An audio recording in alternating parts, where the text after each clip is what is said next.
मी आव्हान करणार, मी आडवं पडणार रस्ताच होऊ द्या लागणार. ज्यादा रस्ता काढण्याचा प्रयत्न केला तर एकूण घेण 17 माणसं माझ्या एक मी सवय झोपवणार आहे तिथं माझ्या तिथं आल्यावर आम्हाला जीव मारा आणि पुन्हा रस्ता करा. गावाचा विकास करतो, लोकांची जमिनी घालवून तुम्ही विकास करता का? तुमचं काय तर देऊन शिला विकास कराय की गावाचा? आमच्या गावात तुमची पत्र ठेवून तुम्ही विकास करता करताय. आंदोलन केलं, गुन्हा दाखल झाला, बरोबर. गुन्हा दाखल झाला. आता तुम्ही काय म्हणत होता की आम्ही कधी आंदोलन करणार नाही, आम्ही फक्त विकास कामावर करतो काम. परवा आंदोलन कशासाठी केलं तुम्ही म्हणायला पाहिजे होतं ना, किंवा या दुकानदाराशी कुठला संपर्क साधला का? त्याच्या पुढचा आमच्यावर केसेस टाकला. त्याच्यानंतर सिद्धनाथ मंदिराच्या वाचवण्यासाठी आज जर तुम्ही त्या सिद्धनाथ मंदिराच्या समोर जर बघितलं ते आरसीसी गटर आणि जे आरसीसी गटर आहे त्या आरसीसी गटर पासून जर तुम्ही माप मोजलं तर आता ऑलरेडी 12 फूट बसते. तरी सुद्धा ते त्या कुणाची जी काय बिल्डिंग असेल त्याला जर तुम्ही नेलं तर त्याचं नुकसान होत नाही. तरी सुद्धा तो रस्ता का क्रॉस केला? आज जर तुम्ही तिथं रस्ता जाऊन जर चेक केला तर सिद्धनाथ मंदिराच्या खालून गटर चाललाय, खालून.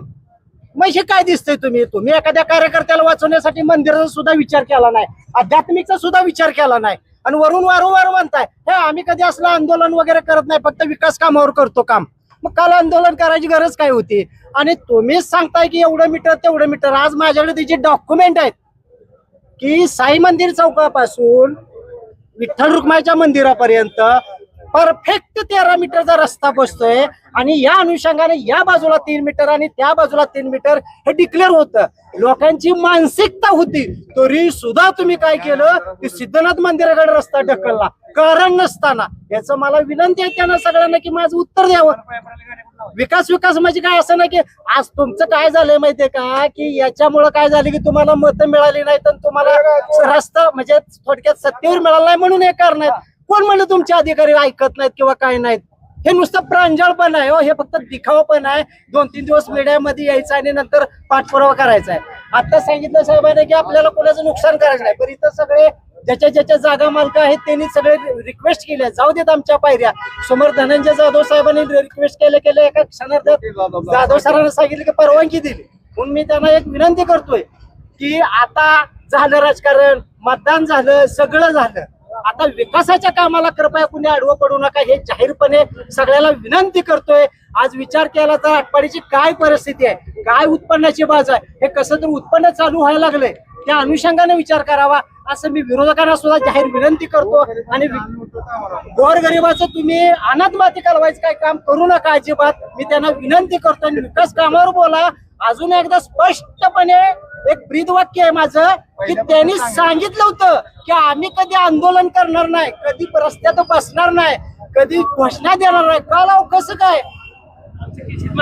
त्यातल्याच काही जण नेते मंडळी तिथं हजर होते आणि त्याला सांगितलं होतं इथं थांबायचं नाही.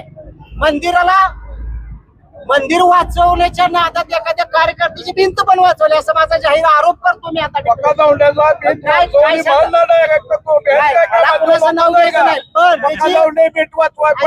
त्याची भिंत जात नव्हती. अजून सुद्धा तुम्ही तिथं जाऊन बघा, 12 फूट अंतर आहे, भीत न पाडता सुद्धा ते गटर जात. मग का असं वागताय तुम्ही?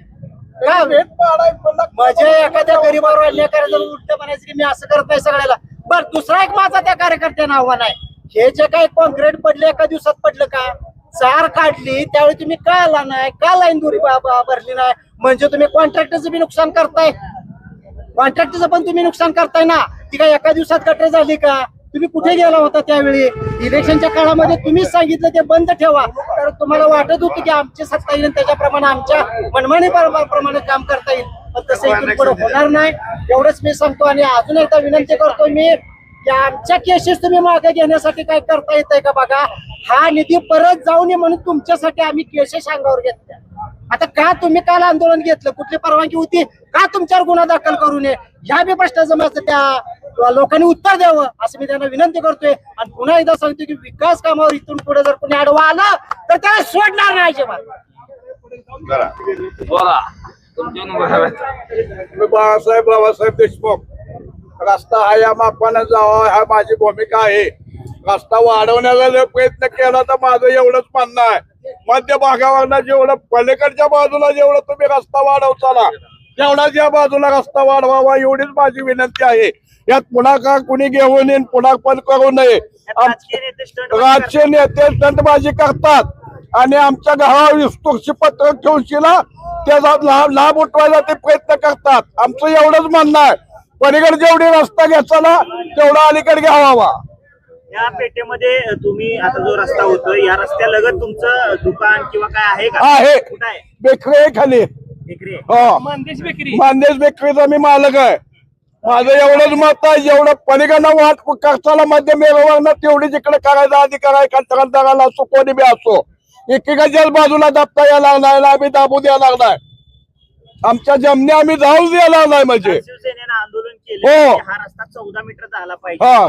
आता काही युवती सरांनी सांगितलं की रेकॉर्ड वरती हा 10 मीटर हो हो कुठेतरी तुमच्यासारख्या दुकानदारावरती अन्याय होतोय. होतोय, अन्याय होतोय ना. अक्षरशः पाहिजे एवढा अन्याय होतोय. आमच्या एकाच बाजूला दाबलं जाते, पलीकडे बाजूला एक इट सुद्धा काढली जात नाही. याचा उद्देश काय आहे? तिकडून जेवढा रस्ता होईल तेवढा इकडून घ्या आणि बी मोठा होऊ द्या. सगळ्या दुकानदारांनी मी रस्ता सोडायला सांगतो.